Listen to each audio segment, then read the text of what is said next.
the whole long-term capital management, and I hope most of you are familiar with it, but the whole story is really fascinating, because if you take John Meriwether and Eric Rosenfeld, Larry Hillenbrand, Greg Hawkins, Victor Agani, the 2 Nobel Prize winners, Merton and Scholes, if you take the 16 of them, they probably have as high an average IQ as any 16 people working together in one business in the country, including at Microsoft or wherever you want to name. So an incredible amount of intellect in that room. Now you combine that with the fact that those 16 had extensive experience in the field they were operating. I mean, this was not a bunch of guys who had made their money, selling men's clothing and then all of a sudden went into the securities business or anything. They'd had in aggregate, the 16 had probably had 350 or 400 years of experience doing exactly what they were doing.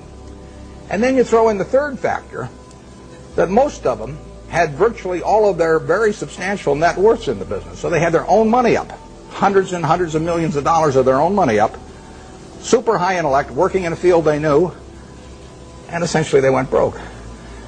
And that to me is absolutely fascinating. I mean, if I ever write a book, it's going to be called Why Smart People Do Dumb Things. My partner says it should be autobiographical, but this might be an interesting illustration. And these are perfectly decent guys. I respect them, and they helped me out when I had problems at Solomon, and so they're not bad people at all. But to make money they didn't have and didn't need, they risked what they did have and did need. And that's foolish. That is just plain foolish. It doesn't make any difference what your IQ is. If you risk something that is important to you for something that is unimportant to you, it just does not make any sense. I don't care whether the odds are 100 to 1 that you succeed or 1,000 to 1 that you succeed.